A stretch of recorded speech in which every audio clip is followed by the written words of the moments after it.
From Larry Ward.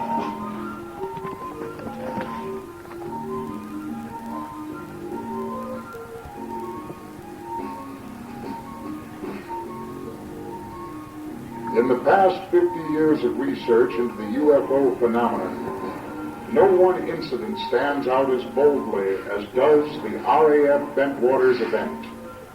Bentwaters' event was reported widely in the British press.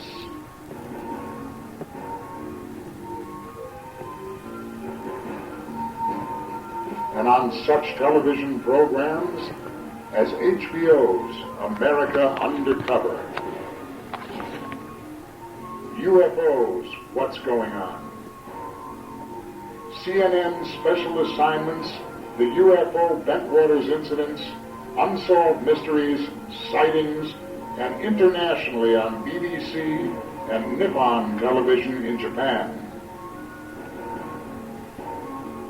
RAF Bentwaters is a Royal Air Force base leased to the United States Air Force in support of NATO. Bentwaters is located 80 miles northwest of London on the Suffolk coast near the city of Ipswich. The primary mission of RAF Bentwaters was the home of the 81st Tactical Fighter Wing and the 67th Aerospace Rescue and Recovery Unit. The secondary mission of Bentwaters was a top secret, one that was not made public until 1982. That mission was the storage of tactical nuclear weapons. One of the most outstanding aspects of the Bentwaters incident is the existence of a document issued by the Deputy Base Commander, Lieutenant Colonel Charles Halt, and a tape recording of the events that he and others witnessed in the Rendlesham Forest. For those of you that are not familiar with the event, here is an excerpt of the Halt document as done in a report by CNN. What makes the Bentwaters Woodbridge UFO incident unique is that this official U.S. Air Force report, obtained under the Freedom of Information Act, documents 2 UFO incidents that were intensely investigated by the Air Force. It states, early in the morning of December 27, 1982, Air Force security police patrolmen saw unusual lights outside the back gate at RAF Woodbridge. Thinking an aircraft might have crashed, they called for permission to investigate. The on-duty flight chief allowed 3 patrolmen to proceed on foot. The individuals reported seeing a strange glowing object in the forest that was metallic in appearance and triangular in shape, approximately 2 to 3 meters across the base and 2 meters high. It illuminated the entire forest with a white light. The object had a pulsating red light on top and a bank of blue lights underneath. It was hovering or on legs. As the patrolmen approached, it maneuvered through the trees and disappeared.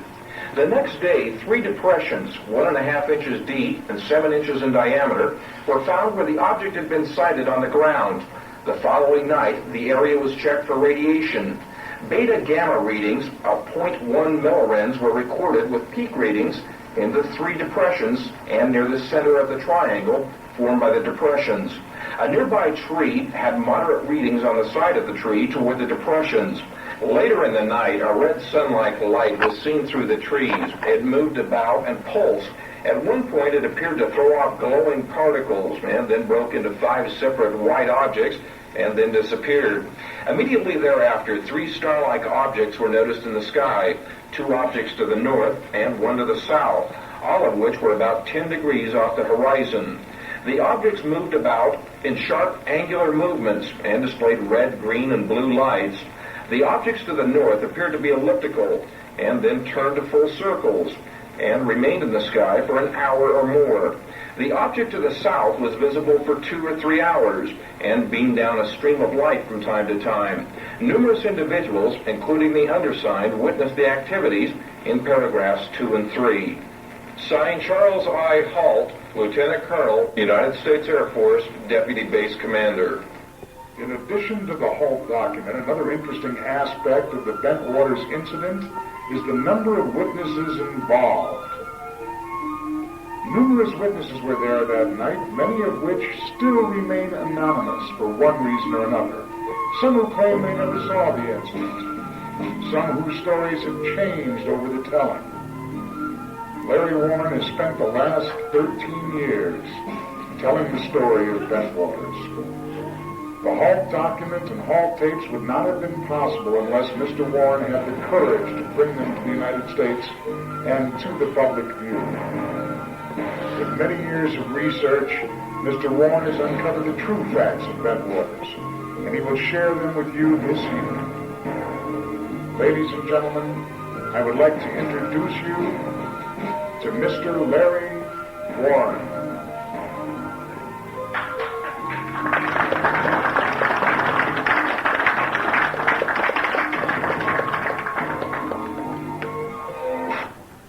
Thanks, everyone, and it's really great to be here to talk to you. And I think I'll get electrocuted by the water here. And thank you to Shawn and the San Diego UFO Society and Russ Estes for Crystal Sky Productions for putting this together. The presentation, a lot of times, I've been at this for a long time, and a lot of times we trip in the position I'm in, and people like me, because we're trying to sum up a lot of information and create pictures in your mind, which is sometimes impossible to do. Well, today, with the help of things like this, you've been able to see a few little bits and pieces. I'm going to try a new format that I haven't been able to do because of time constraints at conferences this year, and also because of a lot of new information and important information about this event known as the Bentwaters incidents, which, in my opinion, is probably one of the most important events of this type in the last 50 years. And I'm biased because I was involved, and I'm emotionally involved in every way, shape, and form. What I haven't been able to do in the last year, since 1982, when I became kind of a whistleblower, not by design, but by accident. You'll hear all about that. You'll also find out a little bit more about Bentwaters instead of the disinformation and misinformation that has been presented to you and perpetrated over the years on such programs as Unsolved Mysteries and Sightings, which is a minimalization of events that did take place, which are far more heavy than what we've been able to see. I'm going to try something a little different. I'd like you to know me as a person. And no, I'm not going to show you vacation slides from Hawaii. But, what I am going to do is something a little unusual that I was advised in 1982 by researchers Larry Fawcett and Barry Greenwood not to do, because it might hurt my credibility. When one becomes a voice for this and stands up for what they believe, you get criticized anyway. But it's important to know a person because we're all people, and this is what this is all about. So if you will bear with me, I'd like to tell you a little about myself. I was born in New York City in 1960. I lived in Westchester County and lived a very normal conservative life. My father is a major executive in this country, and I was very fortunate, more than most.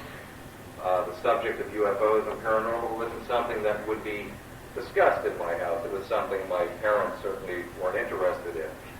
So it was nothing that I would see books or anything like that. I'm adopted, and my sister is as well, and proud of it. And at 4 months old, my parents brought me to a nice house in this nice little waspy suburb. Well, when I was very young, I had memories, and we all know children have wild imaginations, or they're accused of it sometimes.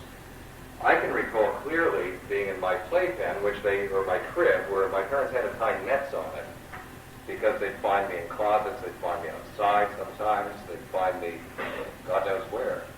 But I was mobile, very young, and usually at night.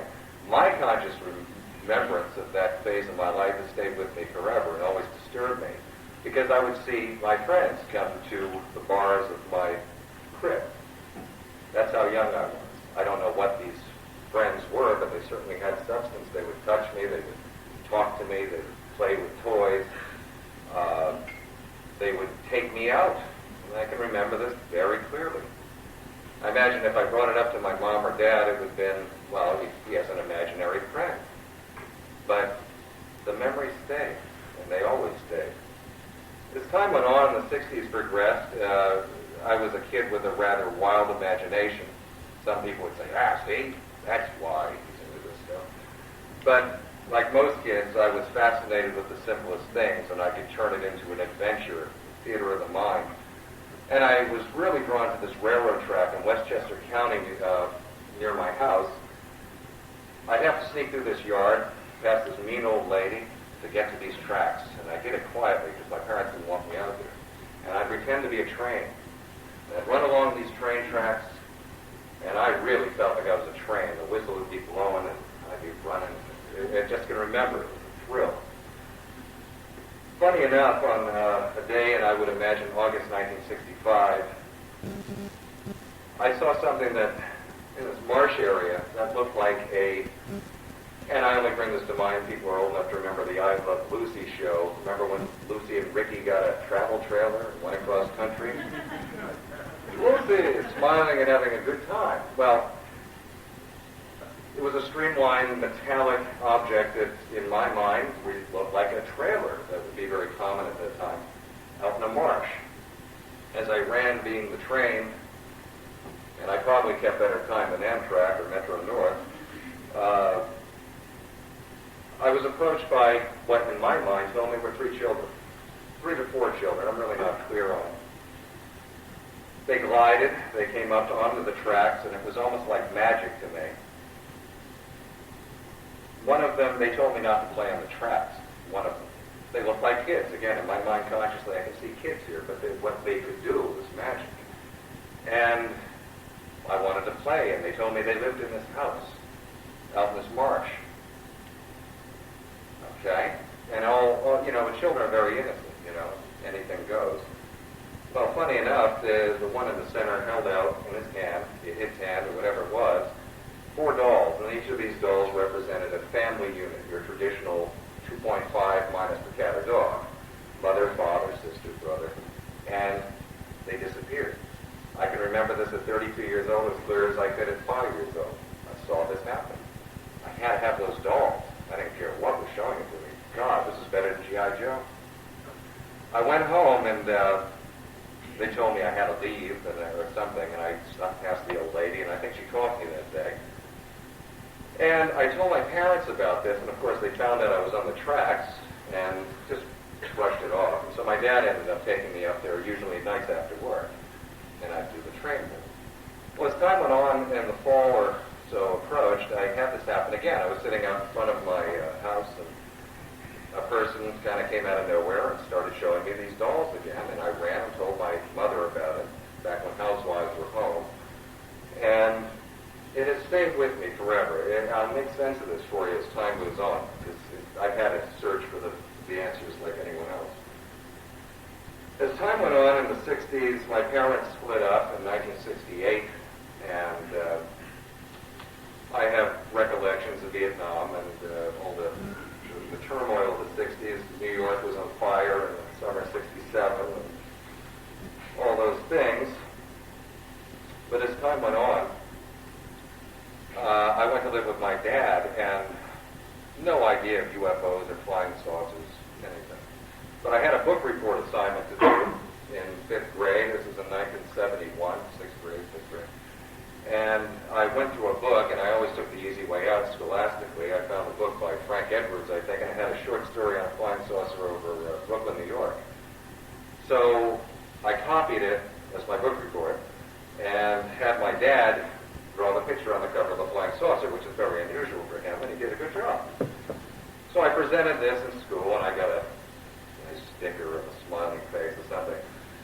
And that began my kind of conscious interest in the subject. I was very young. In fact, I dragged my stepbrother. My father's remarried at the time, and I had a stepbrother, Scott, who was my age, and we'd go out in the back shed in Massachusetts at the time. I was opening up another company, and we would sit on the shed every night and drive my father and stepmother crazy with stories of every plane we saw was a flying saucer. Of course, in my mind, I remember the summer of 72, the Olympics were going on, and all the tragedy there, because it mirrored this. I was looking every night. I drove them crazy as time went on with mistaking even fireflies, anything, but there were people in them. It was just some weird, neat, technical thing flying about. Never saw anything. As time progressed, I would visit my mother on holiday. She lived with my sister at this point in upstate New York, in the Lake George region, in the Adirondack Mountains, and lived in a nice garden apartment situation, 2 stories tall. This is the summer of '74. It was on August 19th. This is when my life really started. I started to have questions. I just couldn't answer anymore, and totally, this event I'm about to describe turned me off to any interest in UFOs. I used to read Saga's UFO magazine, which is popular then, and really was a big fan. Well, in fact, one time I even sent away for some guy who had a flying saucer detector. I was in 6th grade. And he said, send me $5, and my allowance that was a couple weeks of allowance. So I sent it out to him.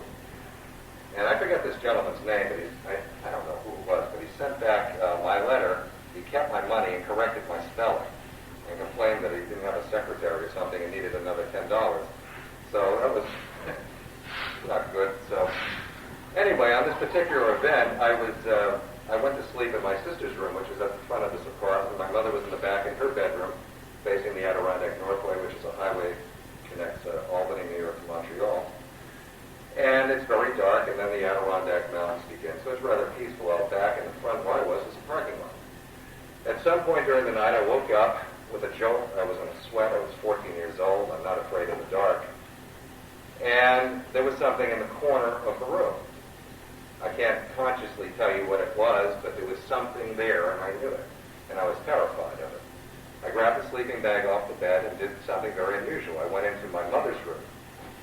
They were asleep. My sister and mother were, my sister's younger, she was sharing the bed. Threw it down on the floor and went to sleep. The next thing I know, I hear my name called twice, and I can tell you, I can remember it so clearly. Larry, Larry. I opened my eyes, and I attempted to get up. And as I rose, I had the weight. I can't describe this weight to you, but I felt like I was being forced back down. And yet I had some mobility. I got up, and I see my mother sitting up in bed, and she looks at me like she was surprised to see me. And something was grabbing her attention outside the window of the apartment. My sister was out cold. So I move around the bed to see what she was seeing. She said something to me, but everything was slow. And I don't recall what I responded to, but I got to the screen, and I can recall the smell of the metal in the screen, and I put my nose to it. And something was there, but just as I started to grasp it, it was like a black screen was pulled down in front of my face. I looked at my mother, and I said, oh. I went back and went down. This is my conscious recollection. At 6 o'clock in the morning, as the sun's rising, I'm still on the floor. I wake up before everyone else did, ran to the window, because I knew something important happened. But I couldn't remember what. My mother had a full recollection of what happened, at least to a certain degree. That morning, she told me about waking up out of a dead sleep, turning, and there was 2 diamond-shaped objects connected by a bar, so brightly illuminated it hurt her eyes to look at it. It was right outside the window. We had giant pine trees just maybe 50 feet away. It was between the trees and the house. And I was saying, why didn't I see it? I would have been the first one, in my mother's words, that would have went out the window after it at that point, and it just didn't happen. I felt agitated that day, and I felt discomfort in the genital area. And at that age, you're not going to mention that or anything. I was also going through the changes boys do at that age. But there was something wrong. Later that day, my mother wrote down what happened. She's a somewhat good artist and drew what she had seen. And was very affected by it. I was frustrated again that I didn't see it. Later in that afternoon, my sister had been on Lake George on a boat with a girlfriend of hers and her father. And she comes home, and I was in the apartment, and she runs upstairs and says, turn on the radio, flying saucers are all over Glens Falls. I turn on the local radio station, AM station at the time. And literally, the radio announcer was on. It was a live broadcast, and they were saying there were too many cars on this particular street where the station was located, blocking the roads because these objects were everywhere. Now, I lived in a perfect vantage point on a hill, I was saying, and I could have walked right out and looked. I had no interest. I had no interest. This was so out of character. Almost a resentment that it was going on, and irritation at the call-ins. One kid said they were in his backyard, he gave him cookies and milk. It was kind of taxing on me. But even other people just blown away by what they were seeing. The FAA in Albany, New York, tracked these objects, and it was documented at 5,000 miles an hour, moving over Saratoga Lake, New York. The New York State Police witnessed these objects. They chased them up the highway. It was quite spectacular, and it's documented in some of the UFO folklore books or whatever. It was quite an event, and it was just the night after what happened to us. It confused me more than anything, and from that point on, I can honestly say that my interest in the subject of UFOs went away. I just didn't pick up a book. In fact, the publications on the UFO phenomena started to fade at that time, in the mid-'70s. The next event I want to tell you about was in 1975, and just after New Year's Eve. And what I'm trying to do here is make some sense out of what happens to me later in life. It might help you build a picture. It's the only way I can do it now. We move on. I was picked up in Albany, New York after seeing my dad. 45-minute drive to Glens Falls. We're going up the highway. My sister was at the apartment. I was living with my mother now. In fact, that event in 74 I had to live with my mother. Go figure. Driving up the highway, something passed the car. It was a ball of energy. It's all I can describe it as. And it went by, and you could hear that it was winter. The windows are up. I felt this whish sensation. It rocked the car and continued. My mother does something she never would do. She pulls over on a very dark highway. All of a sudden, there wasn't any traffic. We had a highway overpass right in front of us, and we're just below the city of Saratoga Springs, which you know is the race course and all that. And the next thing happened is that a light illuminated over this highway overpass, so bright, and it was like the undercarriage of a dirigible or blimp. There were windows, there were figures behind these windows, and I started to get a buzz in my head, and I started to fall asleep. I had this overwhelming urge to fall asleep. I'm not certain how my mother reacted. The object moved away, suddenly, off to our right.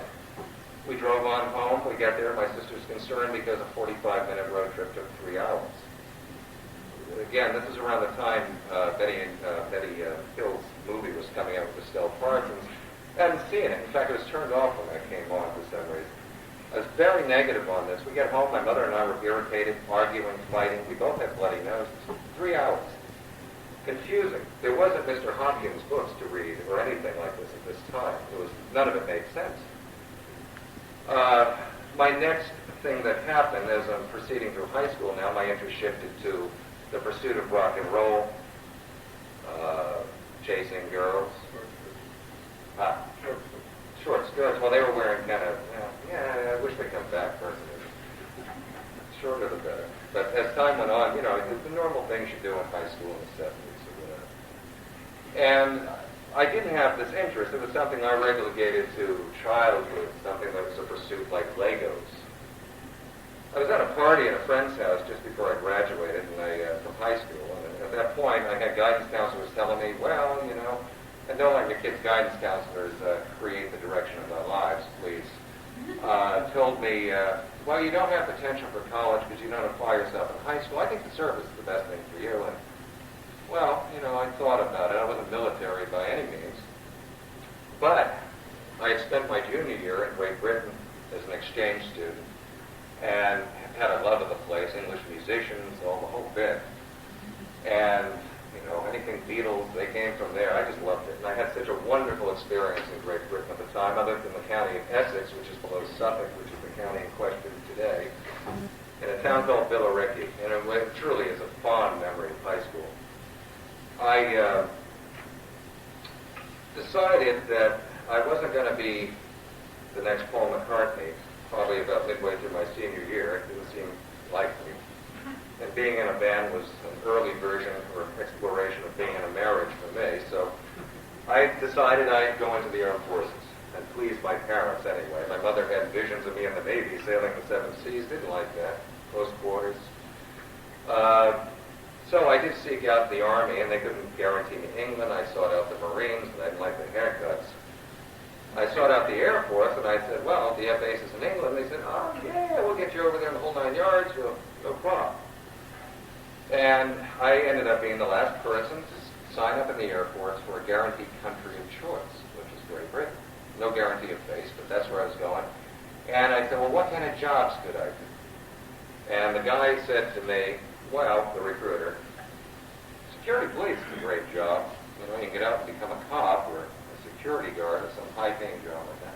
And I said, well, let me see some information on them. And I'll tell you what, being a slave to fashion, security police had this beret. And it was an easy way to do it. It's easier than getting the green beret. I said, if I'm going to do 4 years in this, I'm going to look good, that's for sure.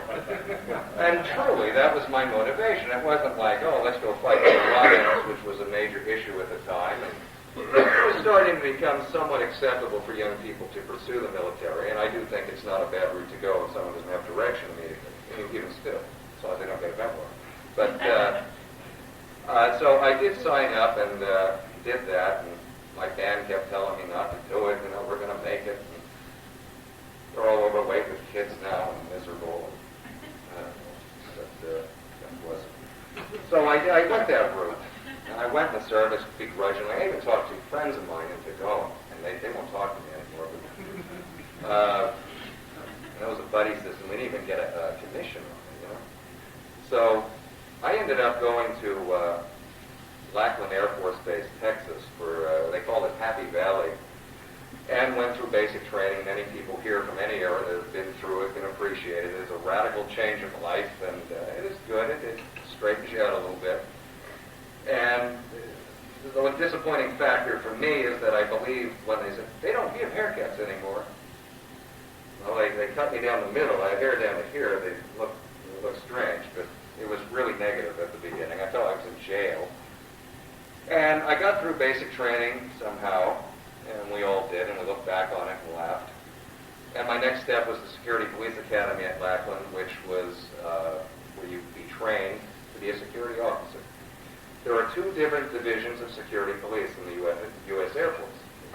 And one is law enforcement, and one is security. I was in security specialist, AFSC, which is a more paramilitary unit that is anti-terrorist trained, all sorts of different nuclear protection skills you learn. Law enforcement is basic cop on the beat. Civil arrests on the base, vehicle patrols. We wore camis, they wore dress blues. And so we had very different schools. And I went through that, and we were tested and got our berets. And most guys ended up wearing them like popcorn hats or something, and we had to learn. And so it was an exciting time, and by this point I was rather proud to be in. I said, boy, you know, this is, actually I'm doing something. All right, you know. Funny thing happens. I get to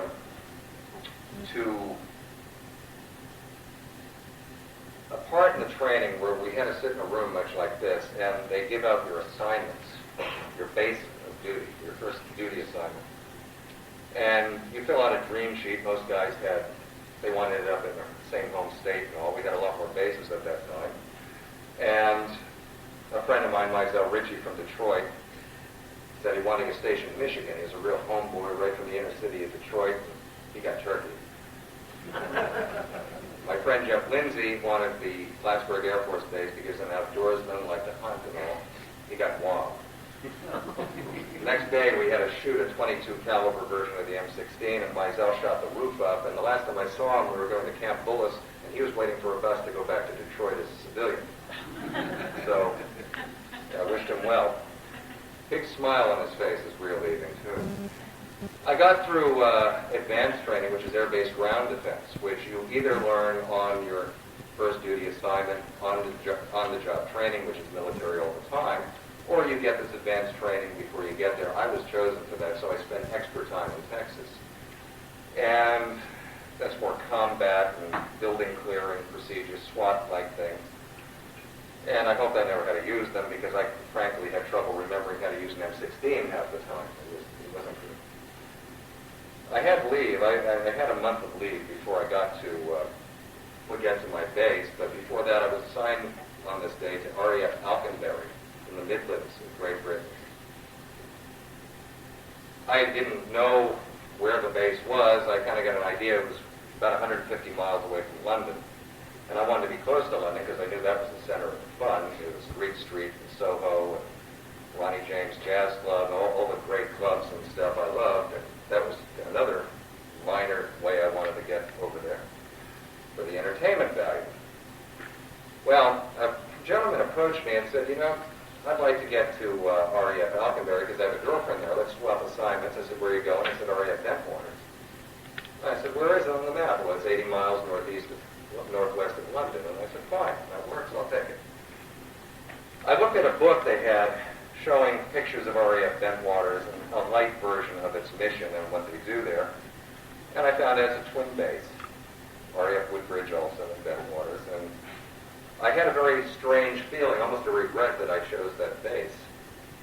I don't know why. I couldn't put a finger on it. I just had a kind of ominous feeling about it. I went on to be told that a number of us that were going to Bentwaters had to fly to Harlingen, Texas, on South Texas Airways for 2 weekends in a row to meet with psychologists and doctors. I thought we were told it was part of the overseas process. Well, when you go overseas, you get 2 shots. You don't get flown down and have questions thrown at you by a series of people, psychological profiles, interest in paranormal questions, and things like this. And this is an element I have to admit we just started to click into, wow, you know, that just fits in recently. Or it might. I went home on my leave, and I was not excited about returning to England. There was something about going to where I was going that was just bothering me. On November 29, 1980, I left McGuire Air Force Base in New Jersey and flew over to RAF Lakenheath. There was snow on the ground, and again, I see the bus I'm supposed to catch to Bentwaters, and I see the sign Bentwaters, and it just stopped me again. I don't like this. We had a bad landing at Stansted because of weather. The plane almost crashed, so it was really off to a rough start. I get onto RAF Bentwaters. This was December 1st, 1980. It was very gloomy. The base was a very drab green. A lot of huts from World War II era was there. And the gentleman that picked me up was my sponsor, and he said, well, I'm going to drive you around and show you some of the points of interest on the base. And we kept circling the bowling alley. And I'm like, well, you know, I hope this isn't all there is to this base, because by this point I'm thinking I'm going to end up wearing those funny shoes and those shirts, and that's going to be it for me. Bowling, that was it. And everything else, the vibe just wasn't right. The next day, we had an incoming briefing. And this day, we were approached by our wing commander, Gordon Williams, who met with everyone, welcomed us to the bases, and explained the missions of the 81st Tactical Fighter Wing to us. Within the next few days, I was introduced to my Chief of Security Police, and numerous other people I'd been training in Texas with were there, so it started to get a little friendlier. I met someone I'd gone to high school with there. It was a fluke. And I started to try to fit in. We started incoming training where you start learning the base's individual security procedures, which are different from base to base throughout NATO at the time. And we were tested on it, and we were retested on what we had learned before we were posted on flight, a working flight. On December 11th, I was given PRP, which is your security clearance to work around nuclear weapons. On that same day, I was issued my M16, and that same day I was issued my flight designation, which was D-Flight, which worked swings and mids from 11:30 at night to 7 a.m. the next morning. It wasn't the best shift in the world. We get off and have beers and all at 7:30 or 8 o'clock, and it was a strange change in life. But during the next week or so, I worked in vehicle patrols with law enforcement. I worked some gates. I worked in the weapons storage area, where I found out that we had massive amounts, upwards of 200,000 megatons of tactical nuclear weapons there. Great Britain didn't know this at the time. In fact, we had them in RAF Bentwaters and Woodbridge alone since 1957. We were always told if any of the civil contractors or engineers that work on the base ask you what do you guys keep, what do you Yanks keep in those earthen-covered mounds, We were supposed to tell them with a straight face that we keep a giant cork in there, and if you keep asking questions, we pull it to sink England. But quite frankly, it disturbed me, and it's true, they told us to say that. It was the funny thing is, I have a high regard for the people of Great Britain, and almost the sense that we were resented being there as an occupying force. World War II was long over. Our need in the 40s was very important in Great Britain. We won the war, I believe, for them. And we maintained a presence in Great Britain for the years since. The people saw, with a very bad economy in Great Britain, saw Americans or Yanks driving Yank tanks, which were caddies, or Lincolns, having money to buy cigarettes, having money to entertain themselves, rubbing Americanism in their faces. And I can now look back and understand the resentment. But also what we did is provide a boost to the local economies of Great Britain. So there was a double-edged sword. But in conjunction with the English government, Her Majesty's government, we were both lying to the people of Great Britain about the nuclear issue. And we had been for almost 30 years. At this time, I was about to be posted to my flight and start working my regular overnight shift. I had a little break in between, which was the Christmas holiday. I was really bummed out at the time. On December 9th, England time, early in the morning, I was in classroom, and I was starting to feel a little better about where I was. But for someone in my generation, hearing that John Lennon had been assassinated in New York City was devastating. The military mentality really seemed apathetic to it. Didn't really care. He was a communist anyway, so why not? So I started to really think I made a wrong choice. I always admired Mr. Lennon and the way he even spoke at great risk to himself, and sometimes faultily about what he believed. So that was really a bad event for a lot of younger guys over there. And it stayed with me right up to the Christmas time. Met some girls from Germany in London on a little break. Were invited to their house in Germany near Wiesbaden. Caught a hop from Lake and Heath, spent it there, the time there. They didn't speak English, and they tired of my friend and I after about a day and a half, so we were stuck with their parents who didn't speak English either, and they went out with their German boyfriend, so we went home. So things were going well, as you can tell at this point, but it was fun. It was freedom for the first time in my life and an adventure. I wanted to see as much of Europe as I could. I get to the area. I get back to RAF Bentwaters on December 27th.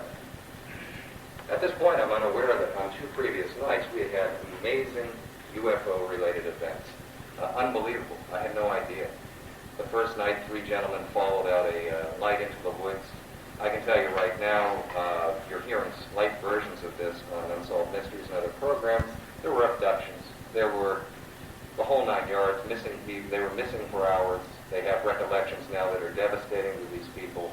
These people are not as together as you think they might be when you see them on television. I understand why. I have the highest respect for any one of these events I'm about to describe to you. The next night, the night before I got back, there was something else that happened, which is still rather vague. A minor incident or a major incident, we're still not clear on it. I still had no idea. I'm going to segue real quick and tell you a little bit of history about RAF Bentwaters to kind of give you a background on what this region is about. There's an ancient burial ship a Viking burial ship in the mound called Sutton Hoop, which is located within the forest called Rendlesham. This forest separates, it's 10,000 square acres of pines that separate the 2 bases. It's also used in satellite defense and cover for the bases. It's very strategic as well as being for forestry use. Ancient East Anglian witchcraft, Suffolk is the hub of the Black Mass. Stories of pumas have been seen there for years. Ghost stories, ley line situations. It's all there. You name it, it happens there. UFO stories have been a part of the region for the past 50 years, and if you want to go beyond, sure. It doesn't surprise anyone about these things. The funny thing about it is the basis histories. In World War II, RAF Woodbridge was called Sutton Heath. based on the Viking burial ship. It was an RAF crash recovery base for B-29 bombers that were shot up over Germany. It had a grass field, and they come in and crash. No tarmac, so the gas tanks wouldn't explode. Makes sense. A lot of death there. The Battle of Britain ran havoc on this area. You can still find unexploded bombs, wreckage of old aircraft. It's quite an amazing historical area.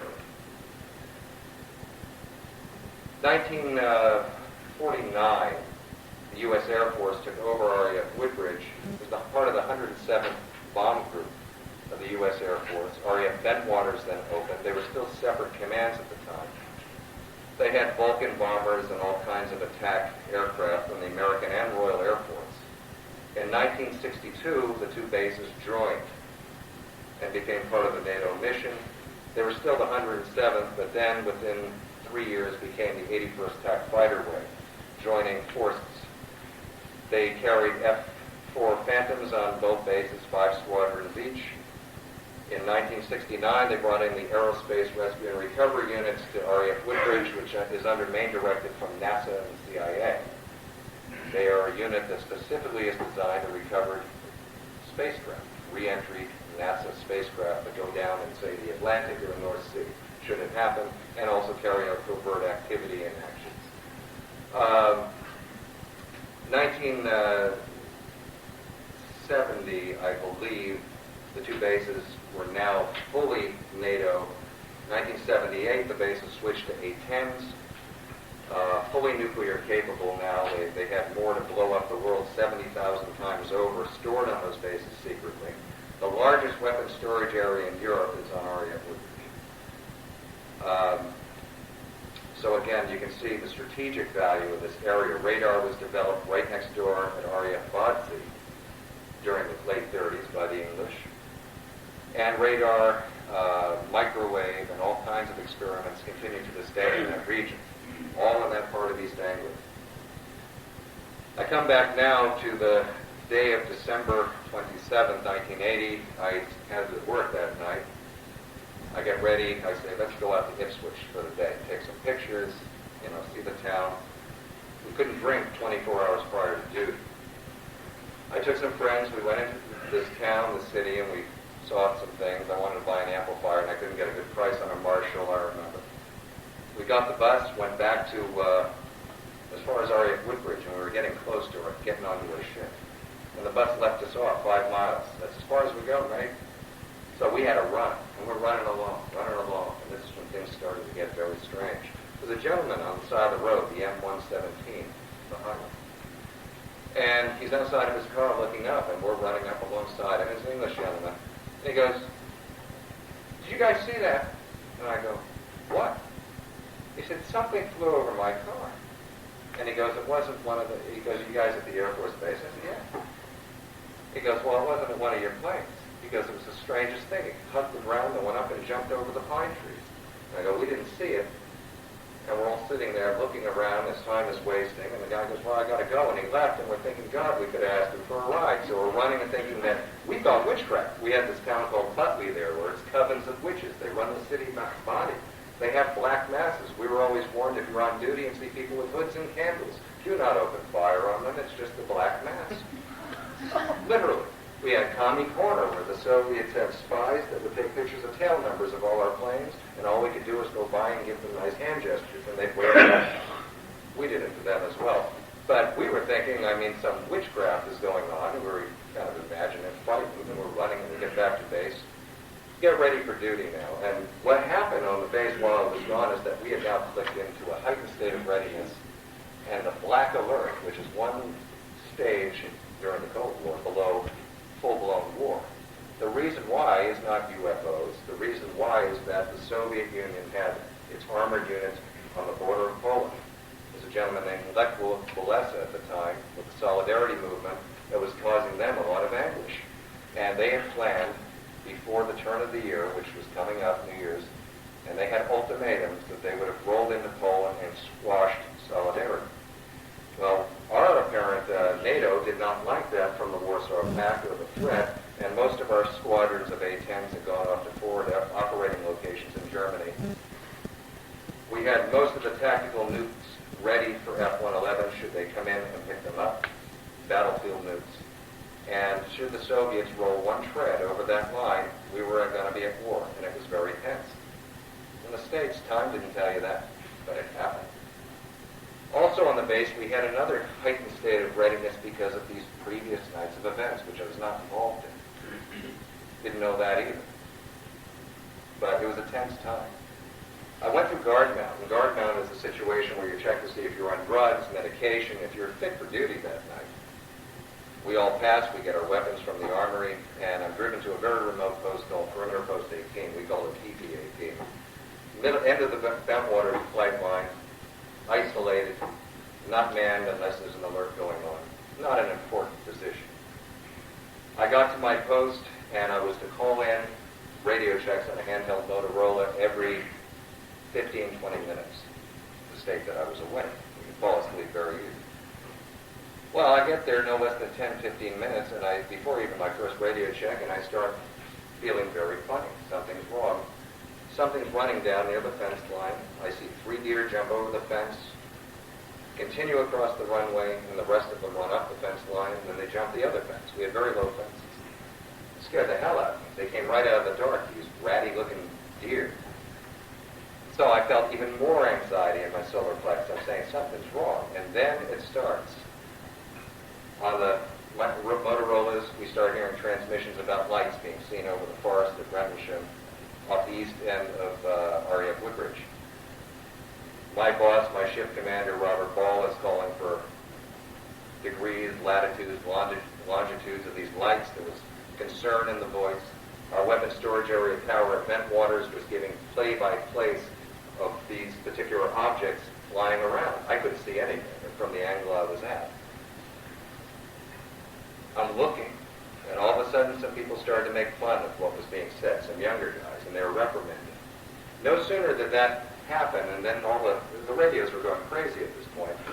Airman Warren, you're going to deactivate your post. Lieutenant England and Sergeant Bastinza are going to pick you up in a few minutes.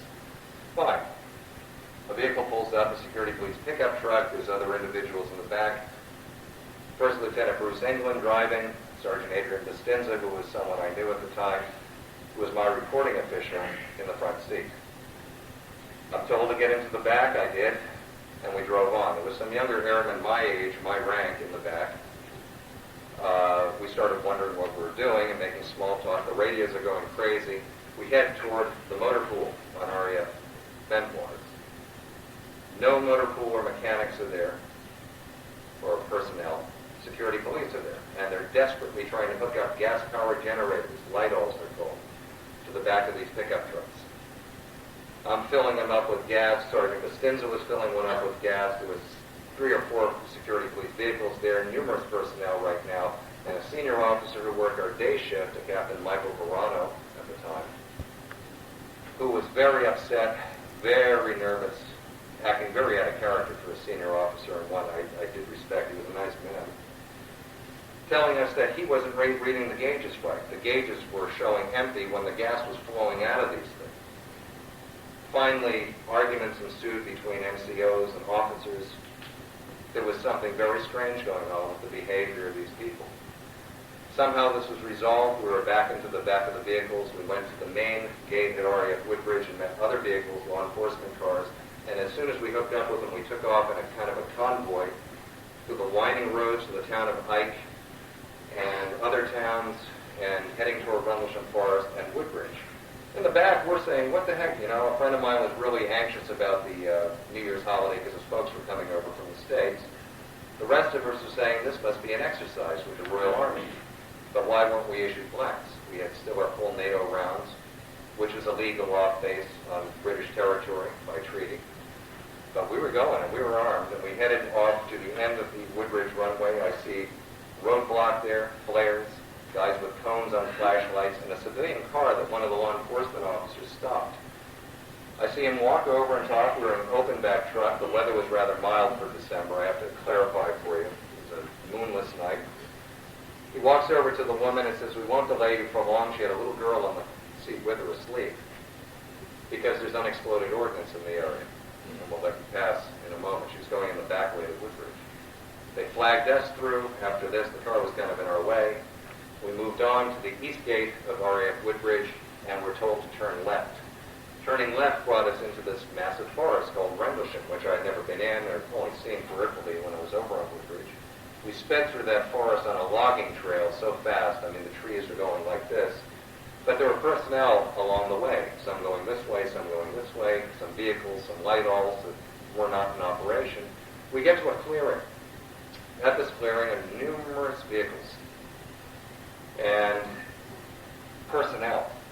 A British police car from the town of Woodbridge, the chief of security police for both divisions, an armory vehicle where we were told to turn in our weapons. We all had serial numbers on them. We turned them in, and at this point, I think most of the people my rank and below, they had no idea what was going on, didn't know, and we were just guessing. But the tension in the air was profound. It was amazing, and the deadly silence in this forest was very eerie. We could see animals running this way. Small animals, rabbits, you can see an occasional deer run. So we wondered what was going on. We broke up into 5-man groups.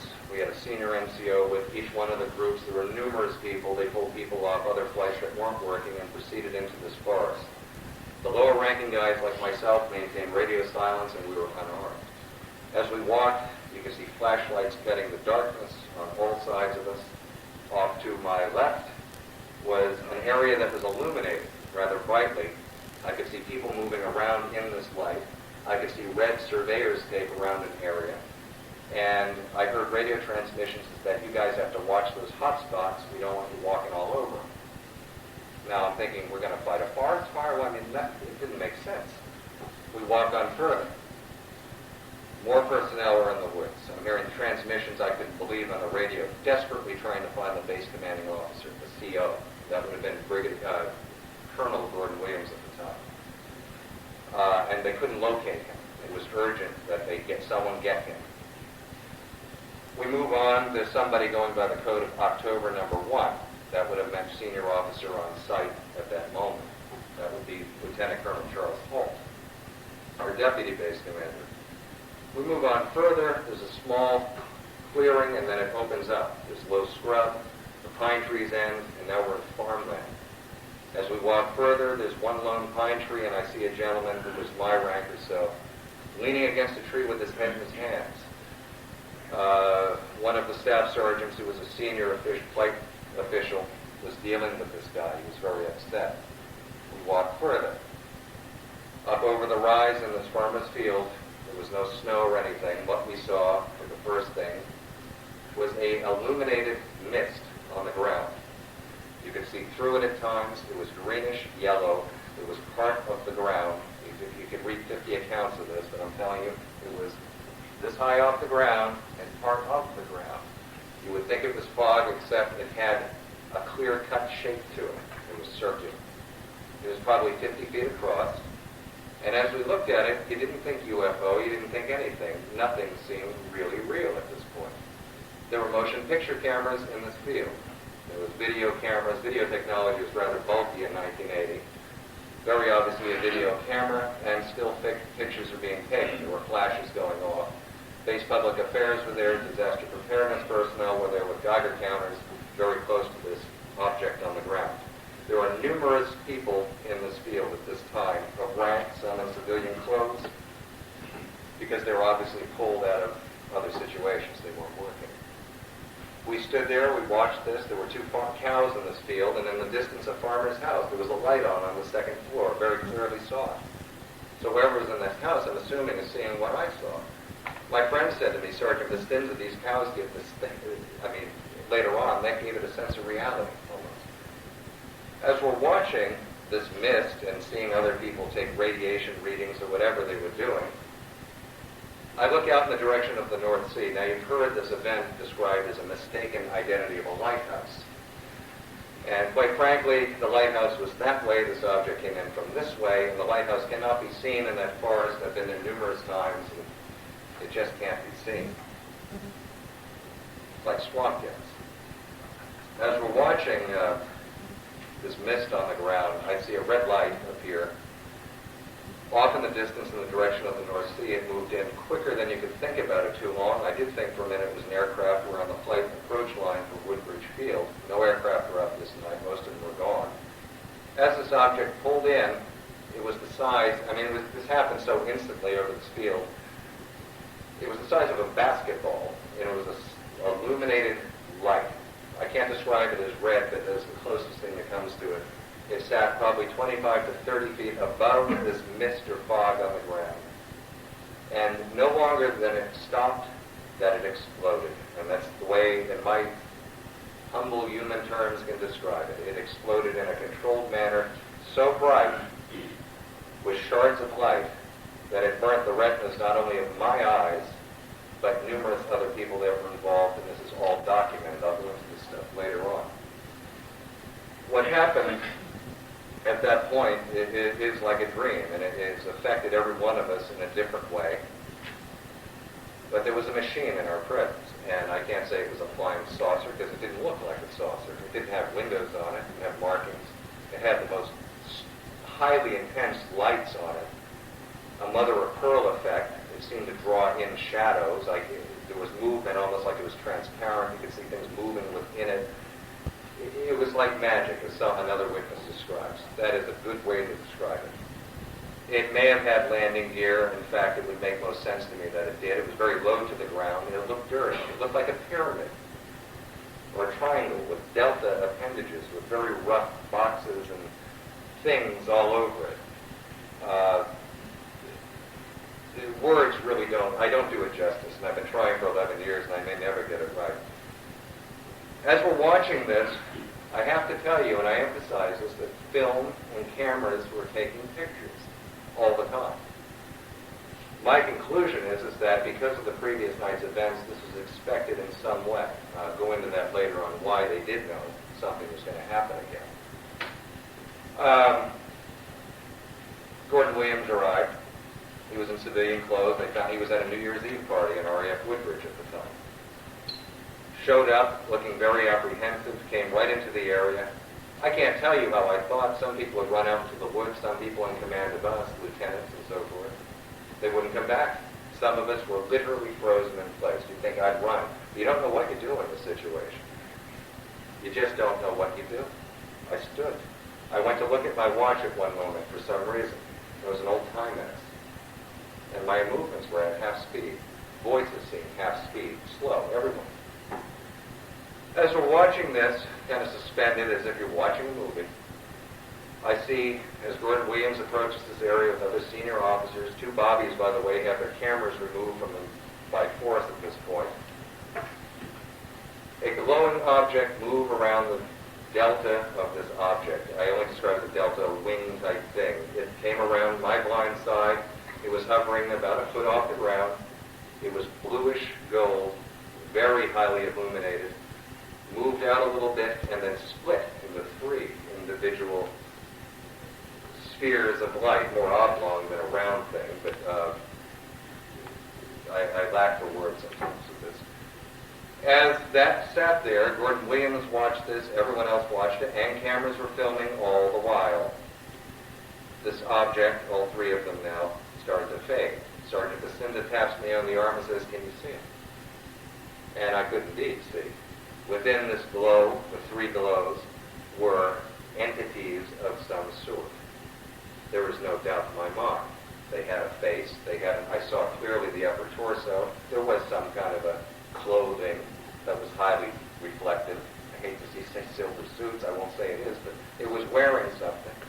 But it didn't seem real. Then your mind starts going into physiological shock, and you say, these are kids. This is a game. This is not real. This can't be real.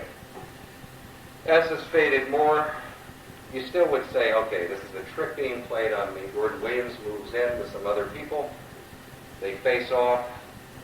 You've heard stories about hand language, sign language. Years ago on the BBC, I said these are things that did not happen. It's been re-edited on HBO at one point that, yeah, this is what happened. They do amazing things with UFO witnesses. What happened was a face-off. If there was communication between these things, I have no idea. It seems logical that some kind of interaction took place. What gave these things reality is Gordon Williams is 6'6", very tall, individual. These things in height, with them floating, mind you, were probably about this high off the ground. Very small. And it's not your traditional grays, this and that. These things were translucent at most of the point. I swear you could see through them at some times. It's like a projection. What gave it reality for me is that the center one's head compensated for Gordon Williams' height. That was the only motion or movement I saw. I did see what looked to be arms move. It's beyond comprehension. It has disturbed people involved in this terribly. I mean, I've been thrust into it, so I have no choice. But if your mind can create a picture of this, it's unreal when you see it go down. And you see the military deal with it in a controlled manner. Some people didn't, but some people had some forethought of this happening. I mean, there was no blue things started coming out of nowhere. They did go through light-alls. They did go through mechanical equipment and illuminate them like you see on sightings. One poor guy, just before we got to the parking area, who was ahead of us, was waiting in a security police vehicle. And one of these blue objects, a thing that looked like a spore, beamed down a light. A little thing came down it, one of these blue guys. He got into the truck, rolled up the window, and locked the door. And this lighted object, or this entity, or whatever it is, came through the glass, went right by him with his face this close to him, went out the other side, caught the beam again, and went back up into the object. We get back there, this guy's freaking out. He kicked the windshield out of the truck. Literally.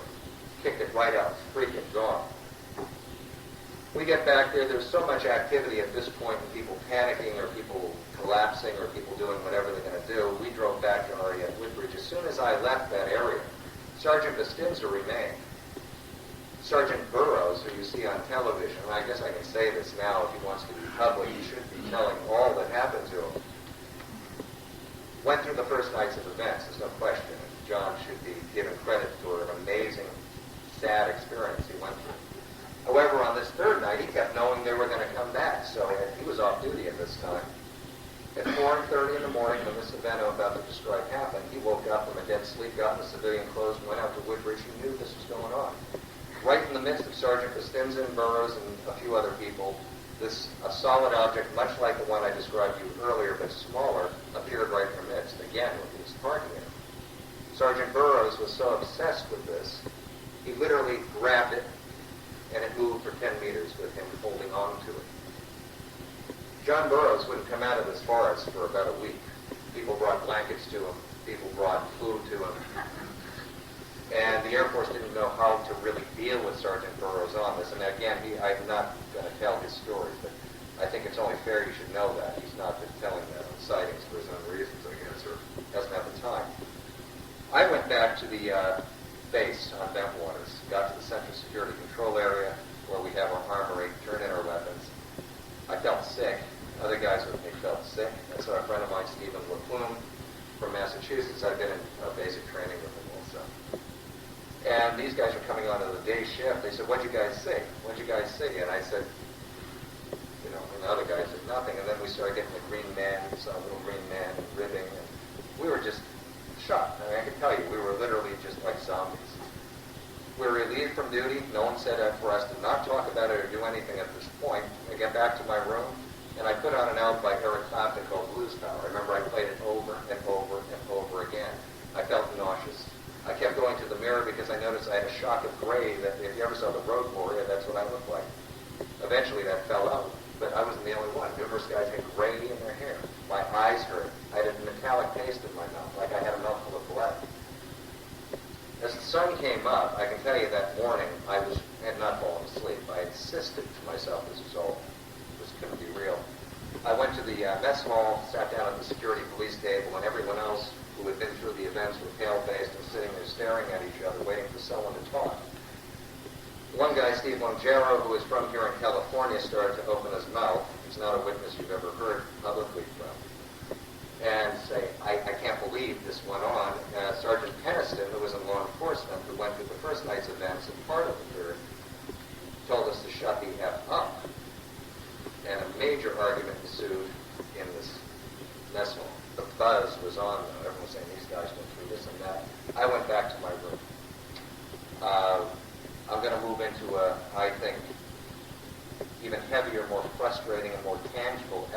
side to this that you might not have ever been exposed to after we take a 5-minute break, if it's all right with you. Great.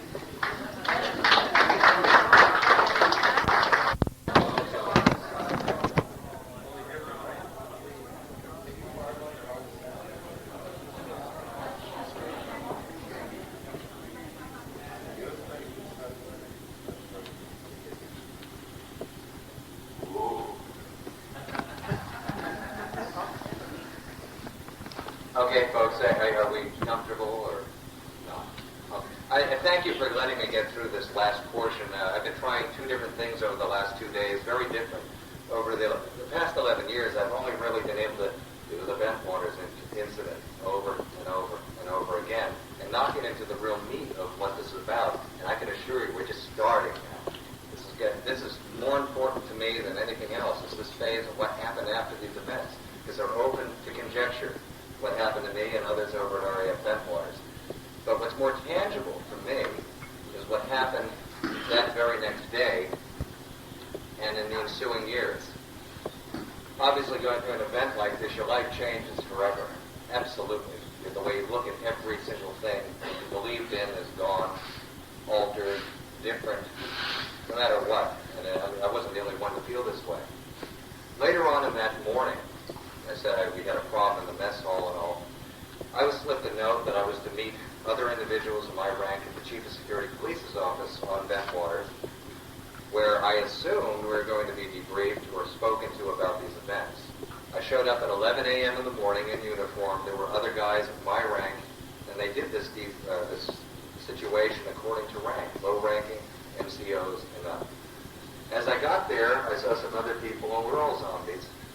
The disaster preparedness gentleman went over us, Sergeant Nevels, I imagine, went over us with a Geiger counter. One of the guys had something from the woods that gave readings. Don't know what it was put into a bag. After that, our chief talked to us and told us we were about to be debriefed on the events of the previous night in his office.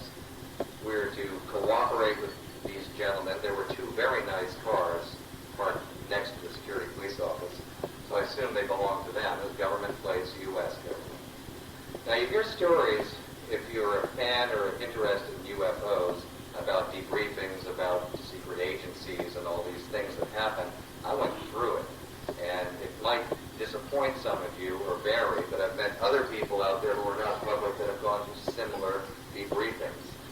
What happened is, we were brought into the law enforcement desk first. On the desk, they cleared out everybody, except the people that were involved in this. There were documents in a line down a table like a buffet, and we were to sign each one of them. So we're in a line moving down, going like this. Not sure what most of the documents were. There wasn't JANAP 146 that you always hear brought up, that if you talk about UFO sightings, it isn't about UFOs. It is an overall blanket agreement, a security oath. That's all it is. There's so much fantasy in this stuff. It has nothing to do with it. There were other documents that I signed that I don't know what it said because we weren't allowed to read it. And every time we paused, we were ushered on. The last document I did see because as I delayed, there were 2 places for a signature. I delayed and I saw that it was a pre-typed statement of what I went through in a stack that obviously read the same for every other guy behind me or in front of me. And what it basically said at the end is that I was off duty and witnessed lights flipping amongst the trees and nothing more. And that pissed me off. Right at that point, it just had me really fried because, again, I did know about UFOs. I was predisposed. I knew that. I assumed the government always covered it up, and at this point, I'm going, well, it's real. They really know, you know. And other people were just, again, zombies. I tell you, there's a human tragedy here above everything else, and I make jokes, and a lot of times I relive the events. This did not do my life any good, I must tell you. I relive the events, and sometimes I'll save myself with humor. It's not that I'm being flip, so do forgive that in me. It's just part of my nature. I moved into the security police chief's office. There were 2 rows of metal fold-out chairs, and I took the back row because I figured I'd be a little safer because the guys I passed walking in, one was dressed in a naval commander's uniform. 2 other guys are dressed in civilian clothes, had military haircuts. They had laminated plastic identification on. Now you say, what is Air Force? Well, there wasn't. We weren't debriefed by Air Force. As we sat in our seats, I noticed right behind my back a motion picture projector with a small roll of film, a spool of film on it. These other guys were talking. The chief of security police was discussing something with these gentlemen. Then he left the room. The door was shut. The naval officer walked to the center of the room. He identified him and named himself and his rank. He was from the Office of Naval Intelligence in London. Through our research, the Office of Naval Intelligence handles all debriefings on high-level security matters for all armed forces in Great Britain. That is their designation in NATO. There's a logic to this, too. It's not secret treaties and agendas. There's a logic if you explore it. I want to throw a plug for a book, if you can ever find it, to explain our role in Great Britain and the intelligence apparatus. It's called the Unsinkable Aircraft Carrier. It's banned in this country, but you can find it occasionally. We sat down, and this gentleman was very calm. We weren't told about what we saw. We were told again and reminded of our security oaths, given a lot of propaganda about being true to the flag, about not betraying your country, not betraying national security. This is a matter that has existed far longer than any of us in this room have been around, and it was dealt with in different ways that we could not possibly begin to deal with it. We weren't told this originated from Planet X. The word UFO, the word alien, was never mentioned, and no one raised a hand or said anything. Of course, at that age and in that situation, the state we wouldn't. I had questions of my own. This gentleman was very calm. We weren't under hot lights being slapped in the face, and the men in black weren't looking in the window.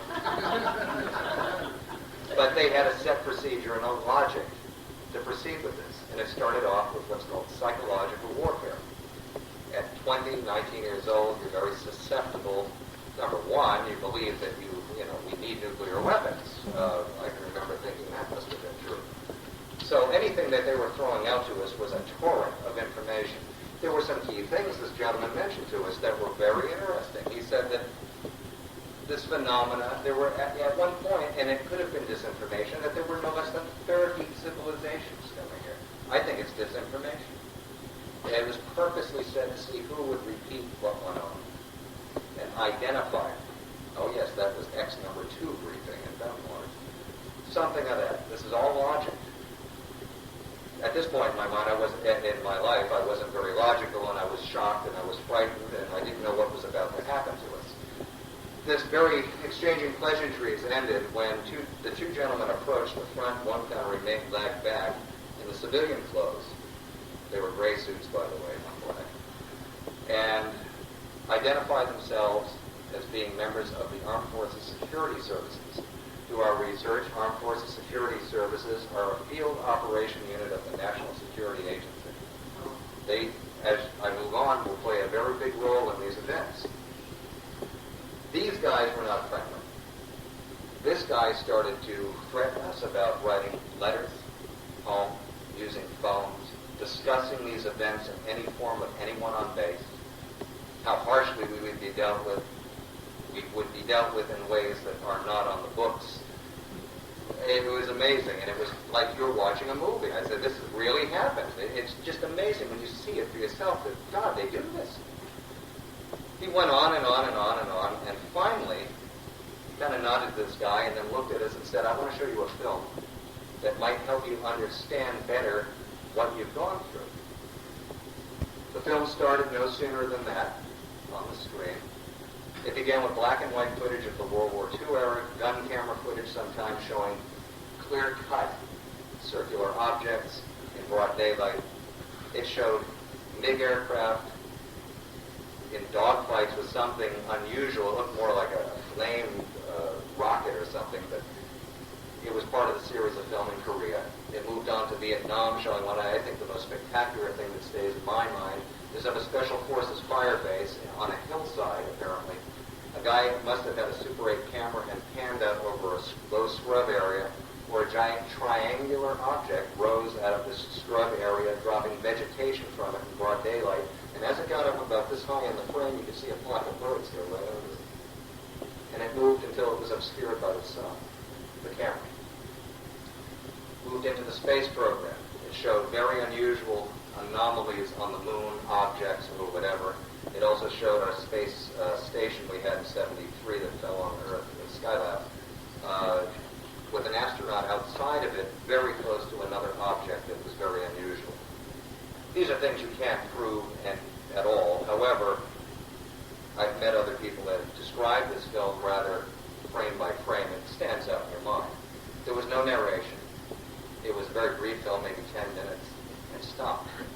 No sooner did it stop that the guy started. The other guy, it was good cop, bad cop, I think they were doing. The other guy, it really was. The naval guy and this guy was like, I'm your friend, I'm your enemy, I'm your friend. And this guy started up with more threatening ways about dealing with this. Again, he reminded us not to talk about this, not to do this, not to do that. And somebody mentioned to him, what happens if we do say something? It was one of the guys in the front over on the right, and he looked at us and he said, and I've been quoted of this for years, and this is what the guy said, with a smile, Uncle Sam supplies bullets, and bullets are cheap. And he smiled, and we laughed with it. It was very sick and very unusual. I heard a hum next to me at this point. In fact, throughout the thing, there was this groaning, and there was a kid next to me, who I knew to be a fundamentalist Christian from the Bible Belt.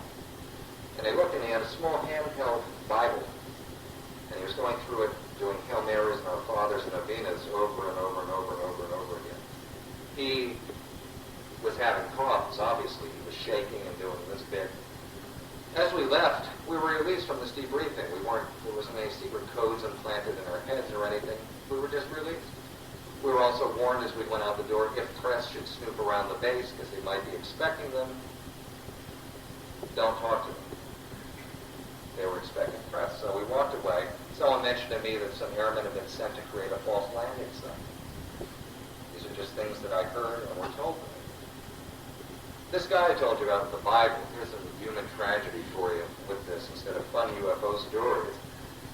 This kid was really shattered over these events, and maybe because of his beliefs or because of whatever, but it just flipped the switch in the poor guy. I knew him. And he went AWOL within 4 days. He was picked up by FBI in Chicago and returned to Heathrow Airport. And something happened here that is so unusual. If you're in a mental state of upset, you're not going to be working on nuclear weapons. That's why we have PRP and the things I mentioned earlier. This kid was put back on duty. Now, on the probably second night he was back out, he wasn't reprimanded or anything. The second night he was back out, he called in Central Security Control. This is part of the cover-up of Bentwaters, by the way. And said that he wanted to take his life with his rifle, and he intended to do it in like 10 minutes or something. All units scrambled out to this guard shack. I was with a senior guy riding in a vehicle patrol. This is the last night I worked on flight, by the way. As we pulled up to this lighted box, you saw a little film of one of them on tape we showed you. He had put the M16 in his mouth, fired, and blew the top of his head off. And it was, as you can imagine, the worst thing. My anger was through the roof at this point. At this time, some small groups of guys that been through these events had been discussing how we should deal with this. We felt really betrayed and treated badly and confused. Some of us were told to call a certain number every day to speak to an unknown voice that was apparently a psychologist that asked us about any unusual recurring dreams. I saw Sergeant Estes rip a phone off the wall when this guy apparently asked him the wrong question. A lot of us had previous experiences. Some of the ones they hassled the most had previous experiences. These people were in our shadow every minute. I found myself within days of that gentleman's demise working in the one of the offices for support because I could type and they knew it. They took me off flight. And as I was working in the office, I felt very uncomfortable because there was a Sergeant Mark Reese who had just arrived on base. He was a staff sergeant. You don't make a lot of money under Jimmy Carter at the time of the military. And in fact, if I remember, civilians didn't make a lot of money at that. But, like Bill Clinton. But he, the funny thing about it is I felt very uncomfortable and I was typing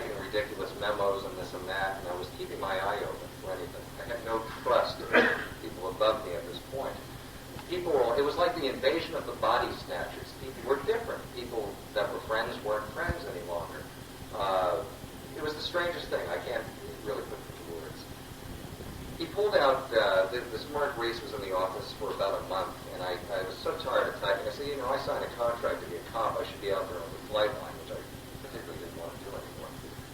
And he just would watch me and say, oh, really? He wasn't on the base during these events. Well, as time went on, he had a great sports car, something you could never afford on an NCO's payroll.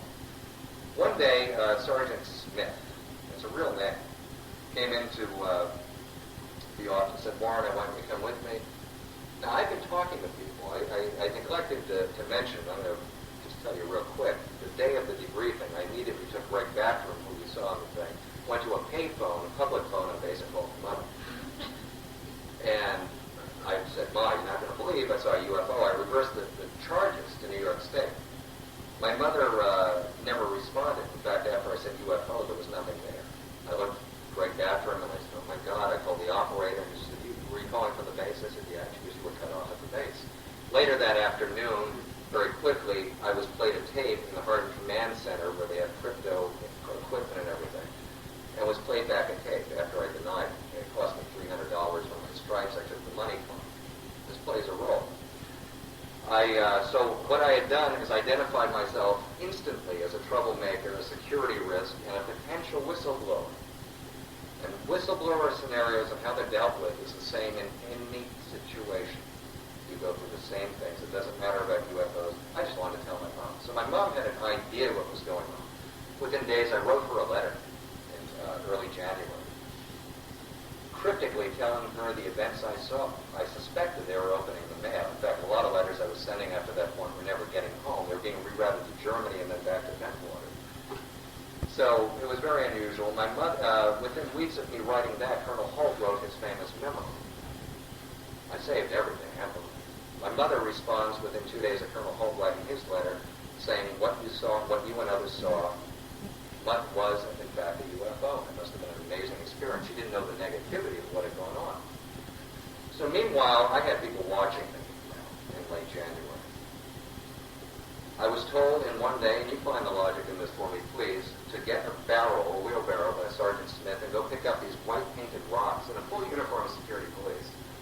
Fill up the wheelbarrow, bring them across the street, dump them in, fill them up, and go back across the road and fill them up again. And continue this procedure while other cops that were in were looking at it. You know, I mean, it was so humiliating. I did that, and Sergeant Reese comes walking up. He had nothing to do with making me pick up rocks. And said to me, hey, you know, how you doing, you know? And I looked at him, I said, Mark, you know, there's something really screwed up on this base. And, you know, there's something wrong here, and I think I even went into that there's probably an alien presence or an unusual presence, and there's someone playing games here. This guy had no idea, shouldn't have known what I was talking about, and looked at me and said, why do you open your mouth? You make it harder for yourself every day. And all I could think of again was the invasion of the body snatchers. I said, these are pod people. They're everywhere. So, and I mean, I can't tell you. It's scary because then you start to feel isolated. Some guys are being transferred TDYs, getting new assignments, rotated to other bases, witnesses real quick. That same afternoon, to contradict me picking up rocks for whatever humiliating reason, I get orders cut for Abbiano Air Base, Italy. And I was going to be TDY, and we had a meeting later that day. I want to tell you duplicity in government. This was on January 17, 1981. We went into this meeting, and they said, in 3 days, our hostages in Iran are going to be released on election day. Now, you who know history know that the Iranians released the hostages only 5 to 20 minutes after Ronald Reagan was sworn in as president. Something wrong here. We went over on a contingent of extra security at RAF, not everything's RAF, Ramstein and Wiesbaden, where the hospital is. I can say one of the proudest moments I had in the service was standing at the foot of the Swiss Airlines, watching the first hostage come out and hold the sign up that says freedom. We've all seen that picture. I was at the foot of the stairs, holding back reporters that were trying to rush him. We were extra security, that's all. One of the reporters from the LA Times reached over and said, Airman, what do you think about this event? And we couldn't talk to the press. We weren't allowed to. But in my mind, I'm saying, forget this. I've got a story to tell you. It was tempting. It really was. But it was such an exciting diversion. It was really a proud moment. There was something wrong. You look back in your history. 3 days before, George Bush never made any secret deals, did he? You wonder. The secrecy so much in so many areas, it applies to everything. So that did happen to me, and most history kind of records it that way. When I got back to base, things got kind of weird again. A friend of mine, to contradict that, comes up to me, who was having a little trouble. He was a witness to some of the events. Said OSI was going to bust you for drugs. I'm no saint, but I wasn't using drugs. That's not right. I was very angry at this. I walked over to OSI's office, which is a very small office on the base, and I walked in, and they read me my rights right away. I said, you guys want to talk to me? I was scared to death. I couldn't believe this. So we'll sit down, and they read rights. They pull out a folder, and they said, on September 10th, Airman Warren was in Joe Blow's room, 1980, trafficking hashish. In October, I was doing it quite often. I mean, it was all kinds of drugs from via Holland. It was a big deal. November, I was trafficking all kinds of stuff again. Hashish, black hash, uppers, downers, you name it, and really hurting the morals of the U.S. Air Force. And I stopped dealing drugs in November 1980 on RAF Bentwaters. He closed his file. And I'm sitting there, and I'll tell you what, if there's any sweet justice in my life, this was at that moment, because I looked at this gentleman from OSI, and I said, you guys would have me buried if you'd done your homework. I got here December 1st, 1980. They said, get the blank out of here. I knew I was in trouble, so I went to the lieutenant colonel on the base, and I said, they're going to put me in Leavenworth before this is over. And I think, really, this guy was in on it, because what he did is find a loophole, a breach of contract. I wasn't doing the job I was trained to do. So he found a breach of contract on the Air Force's part. I was eligible for a fully honorable discharge, code 1A, and out I would go, and I could go back in if I wanted. But I just wanted off Bentwaters. So did a lot of other guys. There was one guy that took his clothes off down to his underwear. I won't name him. He got out. He got his wish. Ran around, cut himself with a knife. He got very juiced up to do this. Little slashes to make it really convincing. Went running around the soccer field, half naked, screaming something. And Sergeant Burroughs, who's involved in the story, also had to tackle him. So people were doing some very desperate things to just get away. I got my wish, and my discharge was personally handled by Gordon Williams, which wing commanders don't do. That would have been Colonel Holt's job. It was in the best interest of myself and the Air Force. But before I left, I was Gordon Williams' bodyguard at his change of command. He left Bentwaters a year before he should have, made general, 1 star, off to Germany and NATO in a very high-ranking position.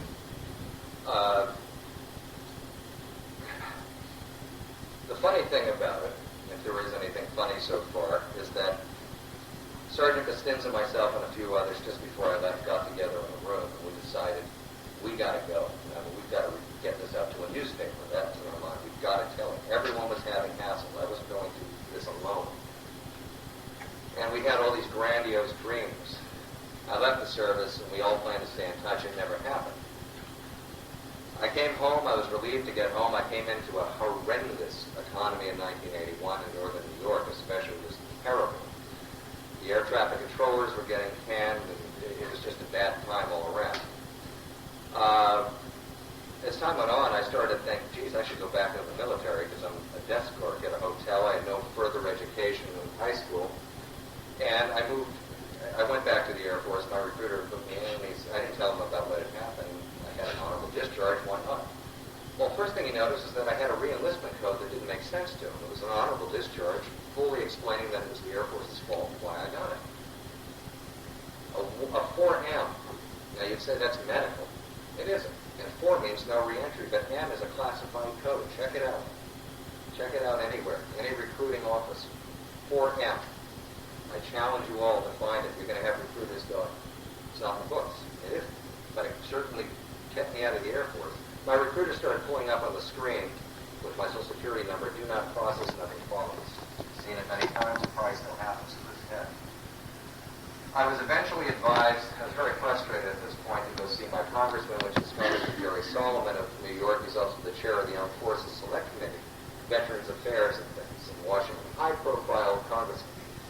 Congressman Solomon promised me that he would get results on my problem. I didn't tell him about the UFO.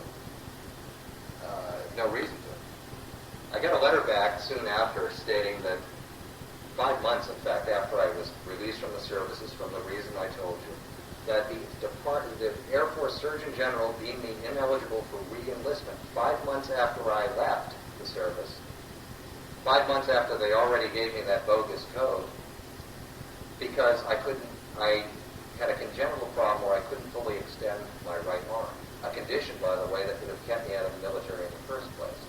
So I took the letter and extended my right arm and dropped it in the garbage can in total frustration. Then I picked it back up. I mean, I couldn't believe this was happening. More time went on, and it was becoming more of a challenge. I went down to Connecticut, got to college. The career I pursued eventually happened because when I was in England as an exchange student, I was a big rock fan, and I hung out with the Who and all. I used to hang at the gates of Shepperton and watch them, and I eventually met him, and I got a job as an assistant to their manager in the last tour in '82, and found out that rock and roll was a business, and Bill Curbishley, the Who's manager, eloquently told me that it is a business and you must have a college degree to thrive in the business end of it. So fine, and I started at the University of Connecticut with studies in communications and so forth. I still was pursuing this on the side because it was more of a challenge, not my need to get from service. My life was starting to straighten out. I did have flashbacks and post-traumatic stress sometimes where I was frustrated. My father didn't know about it. I was down in Connecticut in his house for a while. He didn't know about it. I didn't think I could tell him about it. One day, a friend of his, another executive, happened to be the commanding general of the Connecticut National Guard, said, well, I'll look through this paperwork, Bob. By now, my father's thinking it's a criminal record or something. And he didn't talk to my father ever again. In fact, my father saw him at a dinner and said, what's going on with Larry? And he said, I can't touch him. So my father sat me down and said, what's going on? I told him the story, and I can't tell you the vindication when you do have support from family. My father, the last person I thought would accept it, said, now it makes sense. Said, no problem. Which was a relief. I eventually met a young lady who had become my wife and broke her into this. Well, actually, I wasn't even public. I tell you, at this point, I needed to share this with someone else. I didn't state, I want to be a famous UFO person. I mean, I just wanted to tell someone something, about this. I wanted to share it outside my family without fear of them thinking you're weird or something. And so I read the Hartford Courant one day after having oral surgery, and I could barely talk, but there was an article on Betty Andreasen and Bob Luca. I had no idea who these people were, but they lived in the next town. And in the article, there's a picture of Betty with a papier-mâché alien, and I said, what a bunch of lunatics. I can't look at this. What a nuts. And it listed where her husband Bob worked, and I ran to the phone and called it up. It was impulsive. I couldn't explain it. I called up and I said, listen, I'm not drunk. I went through something. I have to talk to someone. This is amazing. I didn't know who Betty and Grayson was. Get to their house, had coffee, cake, and had a very strange experience in their living room with those two people, a little ball in the center of the coffee table. Oh, happened. And they said, well, we know someone that might be able to help you. His name is Larry Fawcett. He's part of Citizens Against UFO Secrecy. And they're writing a book right now called Clear Intent, which had a great cover in the beginning. It was Monkey See, Monkey Do, but they were all in military uniforms. But I wish they used that. But I met Larry. I wanted just some historical stuff to throw out. I met Larry, and Larry, being a police officer, was skeptical. He hadn't heard the story. It's a great story, but tape recorded me. And over the next few weeks, in late 1983, late 82, early 83, Larry recorded me numerous times, and I kept saying, I told you this already. What Larry Fawcett was doing was having me voice stress analyzed by the Connecticut State Police without my permission. I passed them all. But I was a little offended that I wasn't given the benefit of knowing what was going on. But he's an investigator. He's a cop. As time went on, Larry, I wasn't telling them about seeing an alien life form or entities or anything. And this is where he contradicts himself comes out. I was very conscious of I could deal with the UFO. I didn't think anything would come from this at all, dealing with cause or anybody. I figured it'd be a story that would wash away.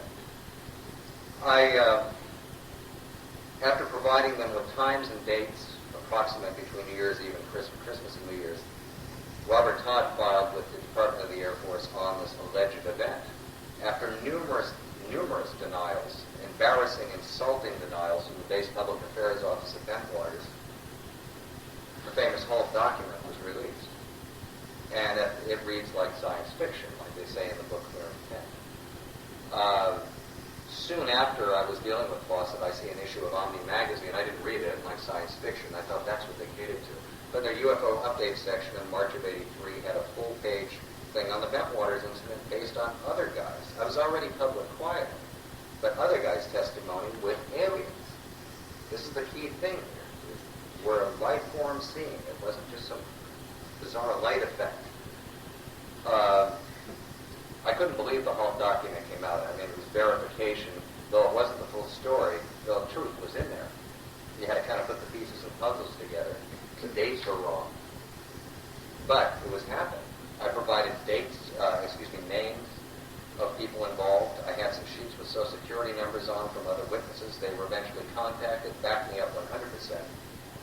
Wanted no part of being public, and frankly, I didn't either. I didn't know what being public was. I was asked to do an interview on the BBC breakfast program after the Halt document was lent to British researcher Jenny Randle. They had been researching these events from day one over in England, because it's relegated, quite frankly, to folklore there now. You ask anyone in England, they remember something about this. The funny thing that happened is that we gave that to them as a courtesy to help in their research, when England's Ministry of Defense would do nothing for that. And they sold it immediately for £2,500 to the tabloid news of the world. I didn't seek out that paper. I spoke free, and unfortunately, I'm only telling the truth. I'm not knocking anyone. This is just the facts. On October 9, 1983, this was front page news in Great Britain. They had a lone 4 million circulation paper. The Telegraph, every other major paper, tabloids carried it. One went as far as saying the likelihood of this happening in England was as good as Elsie Tanner getting herself into a nunnery, and she is a soap opera actress of questionable morals. We had, I was just amazed. Things took off like a rocket after that. MUFON started presenting findings. The English came over here. We felt a little ripped off by them. Clear Intent came out. I was in the middle of this, and by now I was on the road with certain rock groups. I used to write tour programs. Well, that's what I did. And go out and set up record company interviews and parties and promotions. I'm trying to basically sell seats at concerts in Hoboken, New Jersey, or wherever you pick. Funny thing is that it was a separate part of my life. I could divide it at this time. I was having some very unusual experiences privately, where I was seeing things in my room again. Bud Hopkins I knew since 1983 at this time. He only had the book Missing Time out. And we got along well. I mentioned my mother's event with me. I said, call her up, talk to her. He did. In early 1984, recorded it, and was quite sold on it, but by now Bud Hopkins was being inundated. When this element of my life, the private side, the other abductions, for the lack of a better word, was coming to light, and I mentioned it to Mr. Fawcett, I was told that because Bentwaters is so controversial, I shouldn't mention that, because you can't have more than one event to be taken seriously. I listened to him, and I was quiet about it. It may have been good, it may have been bad. Things went crazy. At this point, CNN started their in-depth investigative report. I was the first interview. I'm usually the first one any of these shows contact. Lately, I'm not often, but they did a pretty decent job. They isolated me, and at one point, it's funny, when you're in a position like this, you hear Bernard Shaw say, this individual may be alone when he says he saw aliens, but he's also alone when he saw UFOs. Now that precedes 10 guys that had just finished talking about UFOs and vehicles containing other people or other life forms. You check CNN out again if you have tapes of it. The whole thing is a contradiction, and yet I'm the only one. They contradicted their whole show. So I was starting to get very frustrated. I started to see the backstabbing in the UFO community. MUFON didn't like this one. UFOs didn't like that one. This guy hates him. We don't think you're credible, but these guys think you are, so go over there. And I started to see them do that to this guy, and I said, my God, ufology will eat itself. Beirut of paranormal. I like that, with all the militias. And you know who gets screwed? It's the people with the simple interest in the subject and the simple people that go through the events. They get ripped off. That's the bottom line. You can't share it with anyone without... there are good researchers out there, don't get me wrong. There really are. But there are some real nasty people out there with their own agenda.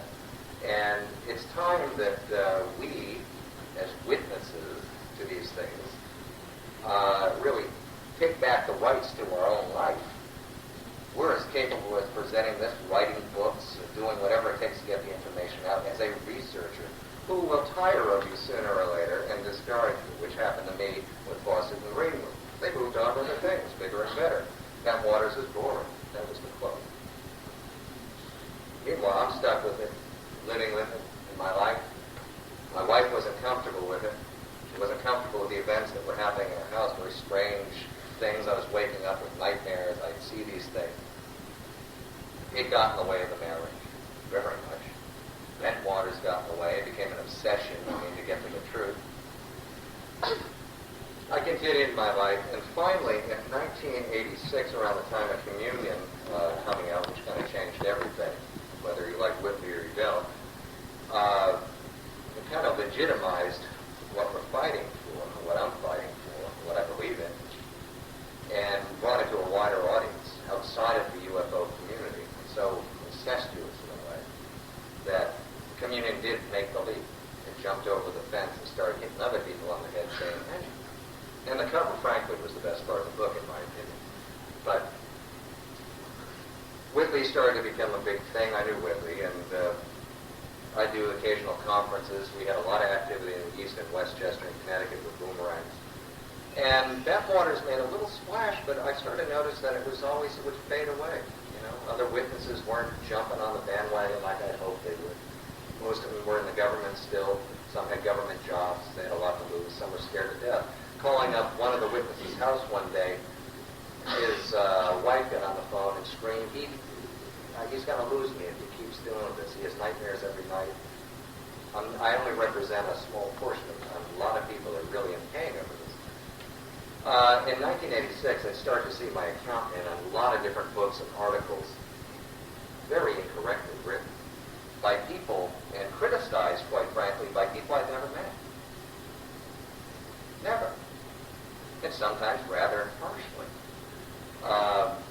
That confused me. I've never even met these folks, and they're writing things, they're quoting me that I've never even said to them or to anyone else.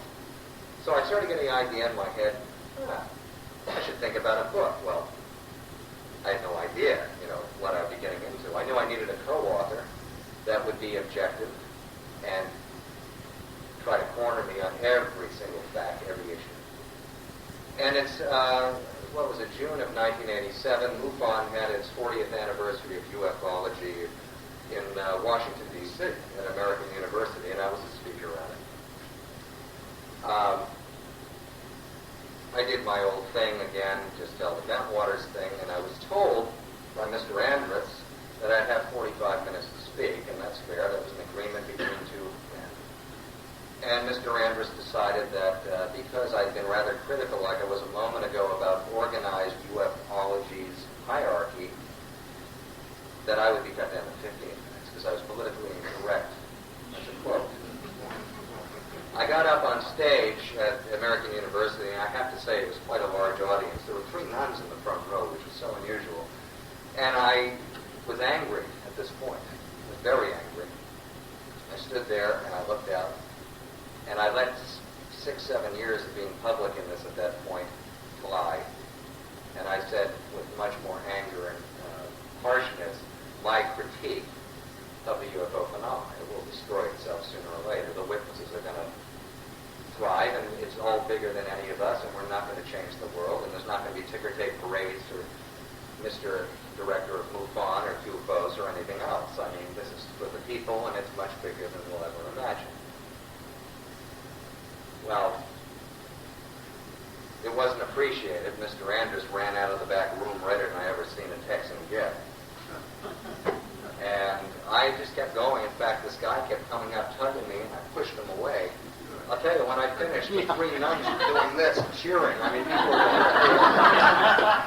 were the real people that come to these things, the real people that come to them, I finally reached, instead of, nodding off with this old story that's true, but the people element. I mean, they got just as mad as I was, and I said, for you people who pay good money to come and hear what I have to say, I'm going to go outside in the campus, play this tape of the Halt incident, which I brought into America from Japan, by the way, and in '84, and tell you what happened to me, because you have a right to know.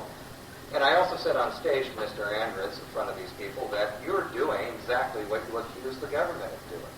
You're censoring.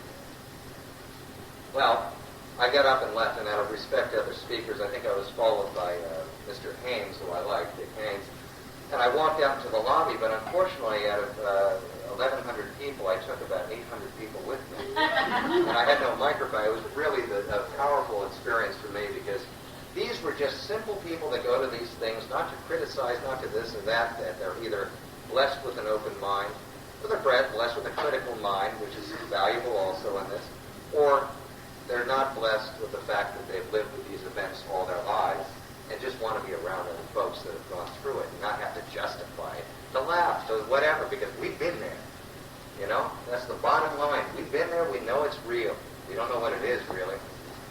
Some people claim to, and they might, but I don't. But it's nice to be around other folks where we've been through it, we've been through the pain of it. These are the people that are you're all getting ripped off in this stuff in a wide range. Not here, there are quality conferences. Shawn puts on an excellent conference. He's an excellent guy. There's a lot of Shawns out there that don't get the credit they should. And there's a lot of you people that don't get the truth that you should, because people like me get censored and get minor versions on television, minimalizations of events that are so far bizarre and overwhelming that have defense implications and implications on where we're going as a race. And you have an interest and you think you know it all, but you don't, because you're not being told the truth. And when witnesses start being censored by people within the community, that's again where it's destroying itself from within. Keep an eye out for that too, because it goes on, and fight against it, if you will. As time went on, again with this book, I had another powerful thing happen to me at that weekend in Washington, D.C. It was very hot outside, and it was very uncomfortable. There was an abduction panel one night. I wasn't on it, and publicly people didn't know I was involved in that element. As I sat down to listen to it, what turned me off instantly was Mr. Strieber up there with a doctrine criticizing Phil Klass running up, taking pictures and demanding equal time and attacking him, and it got very tiresome quickly. And I left and I walked out and talked to this English researcher from who informed me that a Harrier jump jet was the cause of the sightings at Bentwaters. And I said, thank God, someone knows. Leading the way with the truth. So I stood there and outside, I was about to go away and back to my room or something, and I heard on the abduction panel a very calm voice that stopped me very in my tracks. It was just calm, controlled. It rolled on, and it was very matter-of-fact about this event this gentleman went through early in life with his sister in 1961 on Long Island, and how it affected his life. So amazingly, he buried it. The memories came back after 15 years and was devastating to him as an adult in his 20s. His sister had always remembered it, and I looked, and he was basically describing what it was like to be the sibling of an abductee. He didn't claim to be abducted. He did see the objects that took his sister. But he was talking about what that's like, what family members go through living with us, husbands, wives, whatever, how hard it is. And it's a very hard thing. I lost my wife just after this event with, not to death, but she couldn't take it anymore. I had a week of what I call getting hit, where some very violent abduction scenarios took place on me, very blatantly. It affected my job performance so badly that I was drinking a lot. I didn't want this. It's something I didn't want. You talk about it, you try to stay sane with it, and try to rectify in your mind this is real, but you always deny afterwards. It must be a mechanism we have to keep breathing. Things were bad at at this time. So I heard this guy. My wife were living with each other still at the time, but it had gotten bad. I've been violent. I wasn't the personality I really am. As time went on, this guy spoke and spoke, and I said, I have to leave. I knew that minute when I saw Peter Robbins, was his name, on stage, I said, this guy, I'm going to get him to write this book with me. I walked up to the stage, and later on, and we met, and within a month, he had agreed, we didn't know each other, to really tear me apart, find anything he could on me, but let's take on this project. February of 1988, after we had done 250 hours of interviews between each other and got the concept of this book called Left at Eastgate, we went to Great Britain because he had to see, walk the walk, you know. When we got there on the first night, I'm going to capsulize this, we had no less than 20 UFO sightings, objects on the ground in front of us, a life form in front of us. Peter was never quite the same after that, as he still says. We were the two worst witnesses in England. And his objectivity was gone. It could never be back. He couldn't believe it. I couldn't frankly believe it. The first night it was like central casting. It was witnessed by other airmen near Bentwaters. We recorded the entire events. We didn't have a camera. We only had a black and white camera body just to take pictures of the book. We figured it would be a rather academic week. It was anything but. And it altered Peter Robbins' life so much that him and I didn't really, I was split with my wife at this point in New York. It altered his view on things, and he had such fear of being around me because, as he says, he got in so far over his head that he wouldn't talk to me for almost 6 months. His health went down the drain. This was devastating for me. Luckily enough, we resurrected this thing. I don't know how in 1989 we started talking again. We dealt with it. We could talk about it again, and the book progressed and has come to a great point. I'm going to take questions. And I'm kind of jumping off tracks a lot right now, but if you forgive me for that. I'm going to show you another piece of video right now, I believe. And it contains, I'll ask you for your patience on this because you might find this fascinating.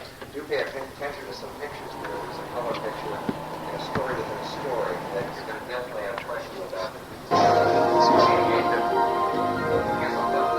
Gets us going.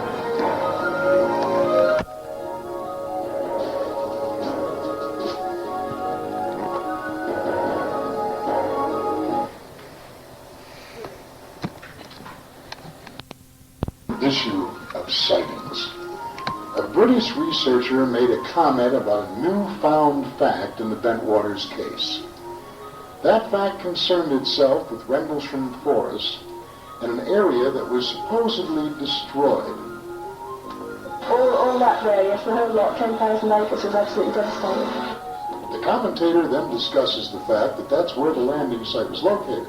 You're now looking at a picture of Rendlesham Forest before and after that devastation. Of course, these photographs were taken by Larry Warren in 1988. You'll notice the shape of the devastation taking place in the forest and the condition of the trees. You didn't hear this information on sightings. They didn't go into detail on it. Why? Heaven only knows. But you know, the fact is, if you don't get all of the information, you really can't draw an accurate conclusion. You can see by the selective destruction, it could have been a UFO. You know, there's a lot of... And in ufology, the question marks mount up because people don't get all of the facts. Now, the reason we mention this is because of the halt audio tape. On every program that's been on the air, a portion of that tape has been played, but you have never heard the tape in its entirety. We'd like to play that tape for you today in its entirety. The spots where you see illustrations are the only places that CNN played the tape. And by the way, they played more of it than anyone else. So sit back, relax, prepare yourself for something unique and interesting, and listen to the halt tape.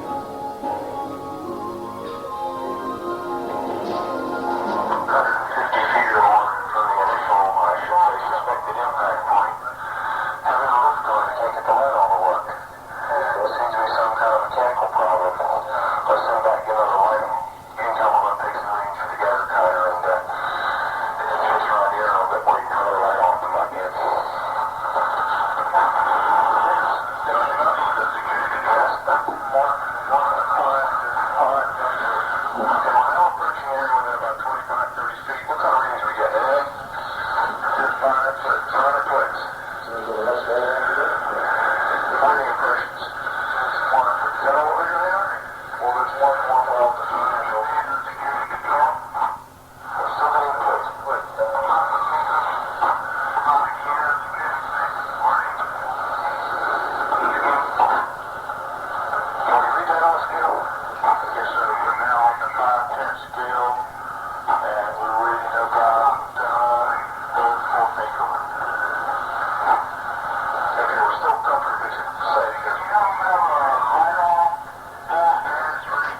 See, is that here the center? Yes, it is. This is the one that is so dead center. Just bring it up more as you go along over it, you know. The 7 tenths, or 7 units, it's called on the .5 scale.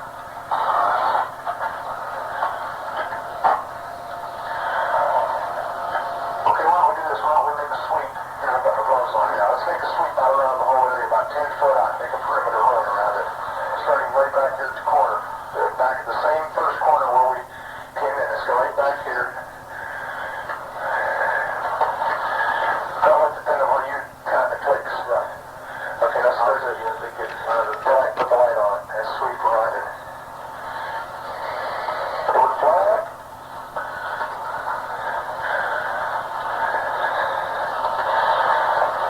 Put on the ground every once in a while. This looks like an abrasion on it. Okay, we'll catch that way back. It's going right. We'll back. Hit it there. You got the interest right over here. It looks like an abrasion point into the center. It is. Yeah, it may be old, there's some scent marks or something on it.